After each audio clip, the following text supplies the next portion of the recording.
आप अगर वज़न कम कर रहे हैं या करना चाहते हैं तो आपको ये वीडियो ज़रूर देखना चाहिए। क्योंकि किसी-किसी के लिए वज़न कम करना बहुत आसान होता है और कंटिन्यूअस वेट उतरते जाता है। किसी-किसी का वज़न बहुत जल्दी उतरता नहीं है। तो आपको ये चीज़ ध्यान में रखनी होगी कि आपका मेटाबॉलिज़्म कैसा है, वो आपको समझना ज़रूरी है। आप अगर खुद वज़न उतारते हैं तो ये वीडियो आपके लिए बहुत हेल्प करेगा। सबसे पहले हमको समझना होगा कि मेटाबॉलिज़्म क्या है? मेटाबॉलिज्म शरीर की वो सारी मिली-जुली प्रक्रियाएं हैं जिनसे आपका जो खाना खाते हैं उनको पचाने के बाद एनर्जी में कन्वर्ट करता है।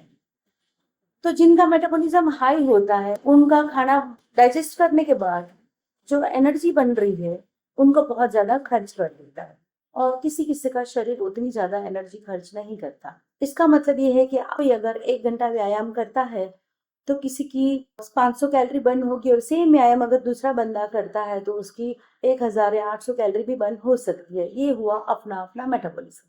मेटाबॉलिज्म से जो एनर्जी बनती है उसका आपकी एक्टिविटियों से संबंध है। अगर आप बैठे बैठे पूरे दिन ऑफिस में काम करना है, ज़्यादा आपको फिजिकल एक्टिविटी नहीं है, तो आपको कम कैलोरी वाला खाना लेना चाहिए। मेरा जैसे मैंने कैलकुलेट किया था तो मेरा मॉडरेट एक्टिविटीज़ है, मैं 1 घंटा योगा कर ही लेती हूँ, लेकिन मेरा काम पूरे दिन बैठे बैठे है तो फिर मुझे मॉडरेट कैलोरी लेनी चाहिए। मेरा कैलकुलेशन ये निकला कि मेरा शरीर जो है रोज़ की 1000 के आसपास कैलोरी खर्च करता है। अगर मुझे मेरा जो आज का वेट है अराउंड 48 के आसपास का रहता है वेट, मैंने 35 किलो वेट लॉस किया है, तो 50 से आगे कभी जा नहीं पाया है। तो अगर मुझे यही मेंटेन करना है तो मुझे 1500 के आसपास की कैलोरी लेनी चाहिए। हाँ, अगर मुझे वेट लॉस जो है उससे करना है तो और 200 कैलोरी कम करनी है, बढ़ाना है तो 200-300 कैलोरी ज़्यादा बढ़ानी है, ले लेनी है। तो ये एक तरह का हिसाब होता है। अब जो इंसान वेट लॉस करता है उनकी फिजिकल एक्टिविटी तय होने के बाद उनका खाना भी तय होता है, लेकिन फिर भी शरीर इतना कॉम्प्लेक्स है कि हम बाहर से उसको उतना जान नहीं पाते हैं।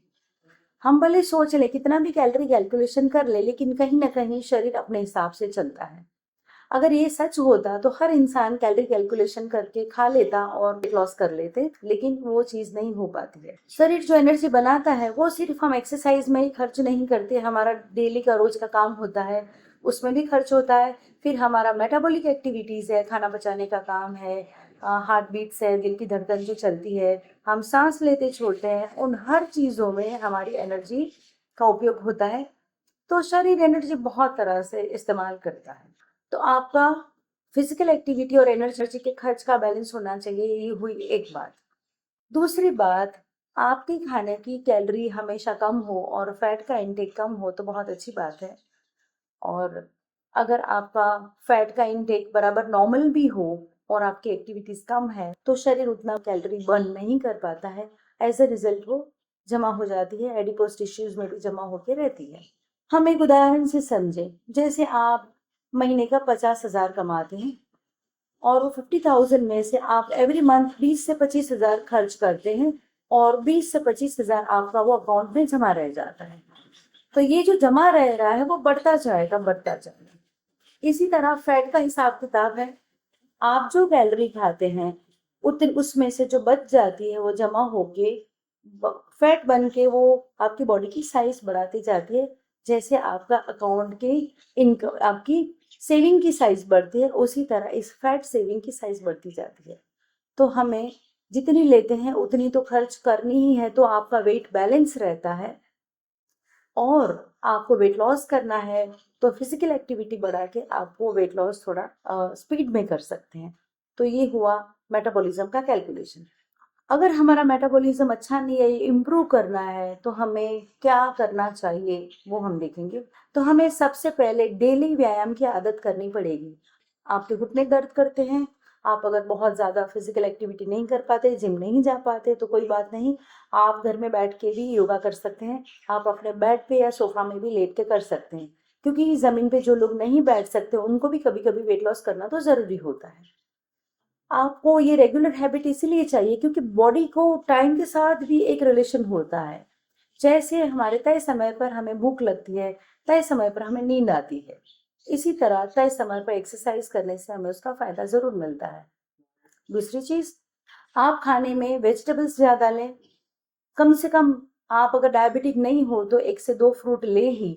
अगर आप डायबिटिक हैं तो सिट्रस फ्रूट ज़्यादा लें, यानी कि ऑरेंज है, मौसम्बी, स्वीट लाइम्स, पॉपनस और ग्रीन सिंघाड़ा, ऐसी चीज़ें लें तो आपको बॉडी में शुगर का स्पाइक नहीं आता। तीसरा, आपको 7 से 8 घंटे आपको बराबर तय समय पर सोना और तय समय पर उठना है। 7-8 घंटे की नींद करनी है और हो सके तो आपको 11 बजे से पहले सोना है। नींद नहीं आती तो आपकी स्लीप पैटर्न सुधारने के भी तरीके होते हैं। उसके ऊपर भी हमारा नेक्स्ट वीडियो आएगा कि स्लीप पैटर्न कैसे सुधारी जा सकती है। आजकल मैं देखती हूँ कि मेरे पास आने वाले कई लोग ऐसे हैं जिनको 4 बजे सुबह में नींद आती है और फिर वो 11-12 बजे उठते हैं। ऐसे भी लोग हैं जो 2 बजे उठ रहे हैं। तो ये अभी संख्या बढ़ती जा रही है। ये जनरेशन जो अब चल रहा है वो चेंज होगा। उसके बाद अब ऐसे ही जनरेशन आ रहे हैं कि दिन में सोएंगे और रात को जो जागेंगे आउल पैटर्न वाले। मैं उसको आउल पैटर्न कहती हूँ। तो हमें उसको भी सुधारना होगा और आपके खाने में आपको प्रोटीन, फ्रूट्स, वेजिटेबल्स, कार्बोहाइड्रेट सब कुछ ऐड करना है। कार्बोहाइड्रेट जो है आपको इंस्टेंट एनर्जी देगा, प्रोटीन आपको थोड़ी स्लो लेकिन लॉन्ग टर्म वाली सस्टेनेबल एनर्जी देगा। तो ये कार्बोहाइड्रेट बिल्कुल ही खराब नहीं है। आप बिल्कुल कार्बोहाइड्रेट किसी भी फॉर्म में ले सकते हैं, जैसे कि फूड ग्रेन्स हो, कोई भी ज्वार, बाजरी, गेहूं या मिक्स करके, या आप इनकी चीज़ें बना के, राइस है, तो ये सारे लिमिटेड संतुलित मात्रा में लें ताकि आपका मेटाबॉलिज्म अच्छा रहे। और आपको हर बार आलस ना करके अपने काम खुद करने के लिए बीच बीच में हर 15-20 मिनट में उठते रहिए ताकि आपको वो भी एक्सरसाइज मिलती रहे, ब्लड सर्कुलेशन अच्छा रहे और आपकी जो इंटरनल प्रक्रियाएं चल रही है, क्रियाएं सब, खाना पचाने की क्रिया और आपको जो एक्सरसाइज देती है, ब्लड सर्कुलेशन, काफ़ी सारी चीज़ें हैं, सर्कुलेटरी सिस्टम काम करती है, ये सब चीज़ें आपकी सही से चलती रहें। आपको रोज़ का 7 से 10 ग्लास पानी पीना है। आपको याद नहीं रहता, एक साथ नहीं पी सकते तो आधा-आधा ग्लास पी लीजिए, लेकिन उसको चालू रखिए। अगर आपको प्लेन वाटर ज़्यादा पी नहीं सकते हैं, पेट भारी हो जाता है, तो वो लोग कुछ ड्रॉप्स लेमन के डाल सकते हैं। फ्रेश लेमन के कुछ बूंदें डाल के आप पानी पी सकते हैं। तो इस तरह आप अपने प्रॉब्लम्स का सॉल्यूशन करिए और आपकी वेट लॉस की जो खुद की वेट लॉस की यात्रा है उसे आगे बढ़ाइए। धन्यवाद। Thank you.